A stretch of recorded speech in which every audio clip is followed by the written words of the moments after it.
வணக்கம். மற்றொரு காணொளியில் இணைந்திருக்கின்றோம். அமெரிக்கா தன்னுடைய ஏவுகணை எதிர்ப்பு பாதுகாப்பு அமைப்பினுடைய சில பகுதிகளை தென்கொரியாவிலிருந்து மத்திய கிழக்கிற்கு மாற்றியமைத்துள்ள நிலையில் அதற்கு தென்கொரியா அதிருப்தி தெரிவித்துள்ளது.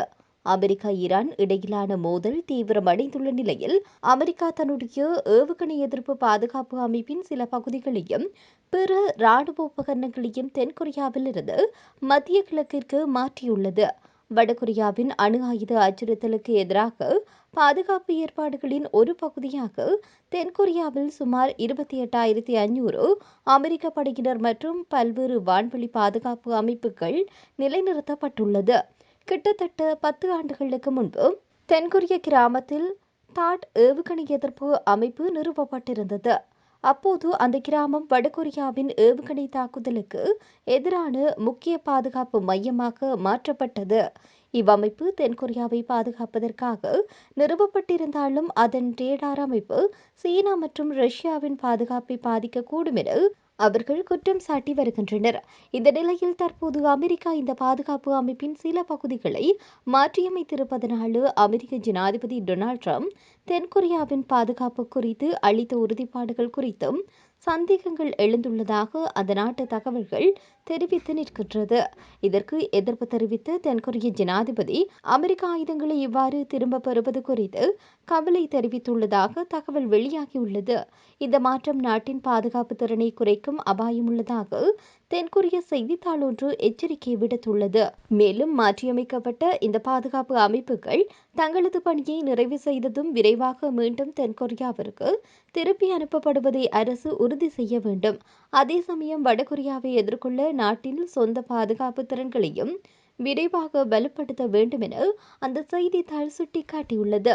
இதுகுறித்து இராணுவ ஆய்வாளர் மற்றும் தென்கொரியாவின் பல்கலைக்கழக பேராசிரியர் கூறுகின்ற போது, இந்த ஆயுதங்களை மாற்றியமைத்ததை வடகொரியா தவறாக புரிந்து கொண்டு கூட்டணி நாடுகளின் பாதுகாப்பு நிலையை சோதிக்கும் வகையில் சிறிய அளவிலான தூண்டுதல் நடவடிக்கைகளில் ஈடுபடும் அபாயம் உள்ளது என குறிப்பிட்டுள்ளார். இதற்கிடையில் வடகொரிய தலைவர் கிம் ஜாங் உன் கடந்த பிப்ரவரி மாதம் தன்னுடைய நாட்டின் அணு ஆயுத களஞ்சியத்தை மேலும் விரிவுபடுத்த திட்டமிட்டுள்ளதாக அறிவித்திருக்கின்றார். மேலும் தென்கொரியாவை மிகவும் பகமை கொண்ட எதிரி எனவும் அவர் குறிப்பிட்டிருந்தார். அதேவேளை சமீபத்தில் ஒரு கடற்படை அழிப்பு கப்பலில் இருந்து ஏவுகணை சோதனையை அவர் கண்காணித்ததாகவும் தகவல் வெளியாகியுள்ளது. இந்த நிலையில் அமெரிக்கா மேற்கொண்டுள்ள இந்த மாற்றம் தென்கொரியாவின் எதிரிகளை தடுக்கின்ற பாதுகாப்பு திறனை பாதிக்காது என ஜனாதிபதி லீ ஜே-மியூங் பொதுமக்களுக்கு உறுதியளித்துள்ளதாக கூறப்படுகின்றது. இதேவேளையில் ஈரான் மீதான அமெரிக்காவின் தாக்குதல்கள் காரணமாக அந்த நாட்டின் இராணுவ திறன் மிக மோசமாக சிதைந்துள்ளதாக அமெரிக்க பாதுகாப்பு செயலாளர் தெரிவித்துள்ளார். ஈரான் மீதான போர் நிலவரம் குறித்து ஊடகங்களிடம் அவர் பல்வேறு விடயங்களை தெரிவித்துள்ளார். ஈரானிய ஆட்சியாளர்கள் இப்பொழுது அமெரிக்காவின் நட்சத்திரங்கள் மற்றும் கோடுகளையும் இஸ்ரேலின் டேவிட் நட்சத்திரங்களையும் மட்டுமே காண்பார்கள் எனவும் இதுவே அவர்களின் மிக மோசமான கனவு எனவும் அவர் குறிப்பிட்டுள்ளார். ஈரானின் அணு ஆயுத பலம் பெருமளவு வீழ்ச்சியடைந்துள்ளதாக அவர் புள்ளி விவர தகவல்களுடன் தெரிவித்துள்ளார். ஈரானின் ஏவுகணை கையிருப்பு 90% குறைந்துள்ளது எனவும் ஒருமுறை மட்டும் தாக்கியளிக்கும் தற்கொலை ட்ரோன்களின் எண்ணிக்கை நேற்றைய தினம் 95% வரை வீழ்ச்சியடைந்துள்ளது எனவும் அவர் தெரிவித்துள்ளார்.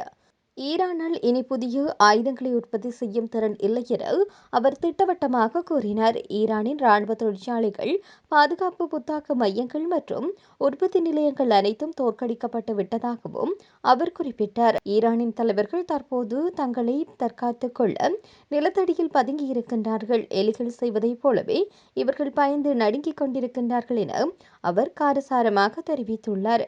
மேலும் ஹார்முஸ் நீரிணையில் ஈரான் முன்னெடுத்து வரும் அச்சுறுத்தல்களை அமெரிக்கா கையாண்டு வருவதாகவும் அது குறித்து யாரும் கவலைப்பட தேவையில்லை எனவும் அவர் உறுதியளித்துள்ளார். இதேவேளையில் உலகில் தற்போது நிலவும் பதற்றமான சூழ்நிலை காரணமாக நாட்டில் அதிகரித்துள்ள எரிபொருள் விலைகளை அரசாங்கம் குறைத்து மக்களுக்கு நிவாரணம் வழங்கும் என வீடமைப்பு, நிர்மாணிப்பு மற்றும் நீர்வளங்கள் பிரதி அமைச்சர் டி.பி. சரத் தெரிவித்துள்ளார். இது நிரந்தர விலை உயர்வு அல்ல என்றும் எந்தவொரு பேரழிவு சூழ்நிலையிலும் மக்களை சிக்கித் தவிக்க விடாத மக்கள் அரசாங்கம் தற்போது செயல்பட்டு வருவதாக அவர் வலியுறுத்தினார்.